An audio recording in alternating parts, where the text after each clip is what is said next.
Oi pessoal, tá no ar mais um InfoMonday com as principais notícias para você começar a sua segunda-feira e a sua semana bem informado.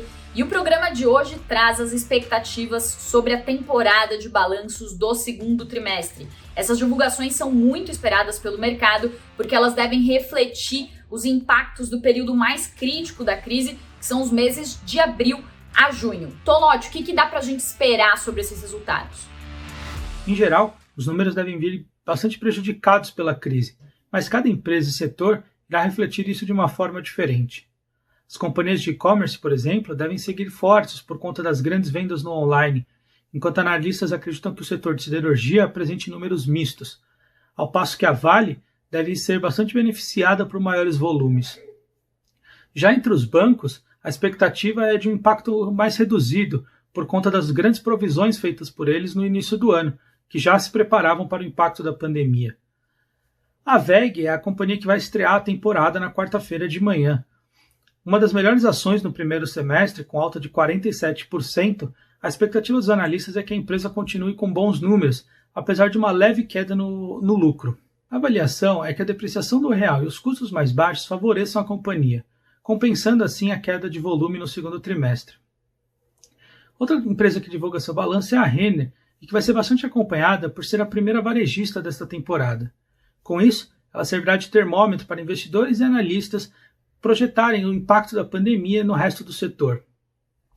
A próxima semana vai ser mais tranquila, com apenas 5 balanços, mas isso já servirá para aquecer o investidor para a última semana do mês, que será bastante agitada com muitos balanços. Enquanto isso, na renda fixa, fundos pouco rentáveis e com altos custos tiveram grandes captações no primeiro semestre. Mas a Mari vai falar um pouquinho mais pra gente. Pois é, Tolotti, em um cenário já difícil de ganhar dinheiro na renda fixa por conta da Selic nas mínimas históricas, investir em produtos com altas taxas de administração tende a sair ainda mais custoso para o investidor, que já tem visto suas aplicações mais conservadoras rendendo menos.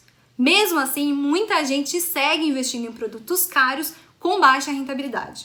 A gente fez um levantamento com a Economática que mostra que entre os 20 fundos de renda fixa que mais ganharam cotistas na primeira metade do ano, as taxas cobradas chegavam a 1,75%, que, por sinal, foi igual à variação do CDI, o principal benchmark de renda fixa, no primeiro semestre.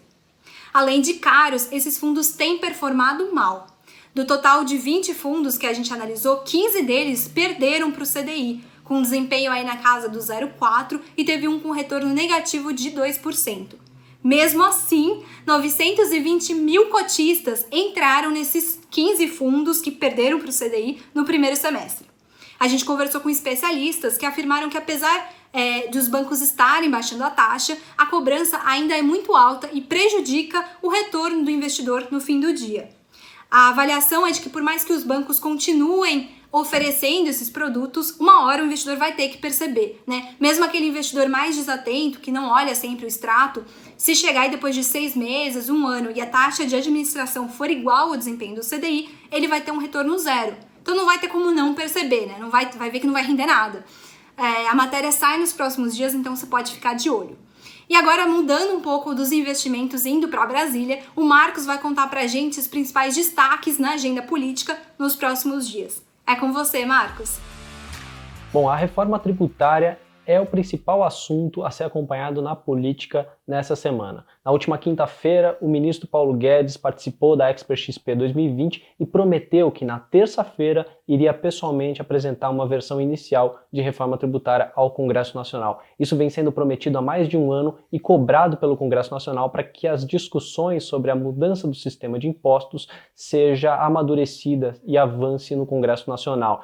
A ideia inicial do Paulo Guedes é apresentar uma proposta que trate apenas de impostos federais, a simplificação do PIS e da COFINS. O Congresso Nacional vem discutindo o tema, mas de uma forma um pouco mais aprofundada, incluindo impostos estaduais, no caso do ICMS, e municipais, no caso do ISS. A discussão ainda está bastante incipiente, é uma medida bastante complexa de ser aprovada, envolve muitos interesses e uma tramitação longa no Congresso Nacional. Por se tratar de proposta de emenda à Constituição, de PEC, ela precisa passar pela Câmara dos Deputados em 2 turnos de votação com maioria de 3/5 e no Senado também com 2 turnos de votação em plenário com maioria de 3/5. É uma proposta complexa e que vai exigir uma articulação tanto do governo quanto dos parlamentares em busca de um consenso, levando em consideração todas as dificuldades de se reformar o sistema tributário. Paulo Guedes pretende deixar para um segundo momento a discussão sobre a inclusão, a criação de um novo imposto sobre transações digitais que serviria para viabilizar uma compensação, uma desoneração da folha de pagamentos, que é uma demanda do setor de serviços. E por falar em economia, é importante destacar que o Infomoney, na próxima quarta-feira, às 19 horas, vai ter uma entrevista exclusiva, especial, ao vivo, no YouTube, com o secretário especial de Fazenda do Ministério da Economia, Valderi Rodrigues. Você pode participar, pode acompanhar e mandar suas perguntas pelo chat do YouTube, que a gente vai procurar respondê-las ao vivo com o secretário.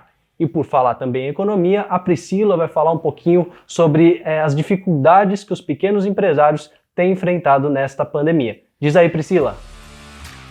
Marcos, um dado bem preocupante divulgado nessa semana pelo IBGE mostra que 522 mil empresas fecharam as portas na primeira quinzena de junho por causa da pandemia.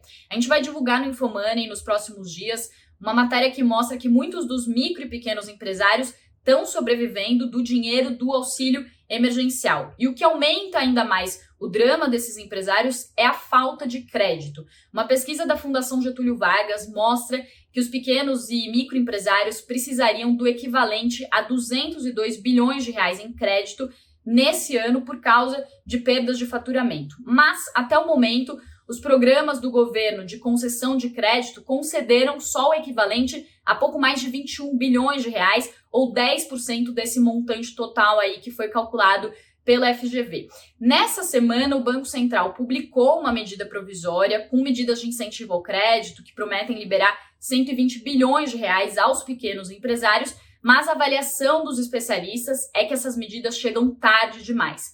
Tem uma outra pesquisa ainda da Capital Empreendedor, que é uma empresa especializada em crédito para pequenos empresários, que mostra que um outro problema é que os juros para esses pequenos empresários estão aumentando. Enquanto a taxa Selic caiu 29% aí nos últimos meses, a taxa das principais linhas de crédito para esses pequenos empresários nos 6 principais bancos do país, essa taxa aumentou 44%. É claro que não tem uma ligação direta entre Selic e empréstimos, já que os empréstimos também embutem custos dos bancos, embutem também o risco de inadimplência, mas a gente vê aí mais um fator que aumenta o drama desses pequenos empresários.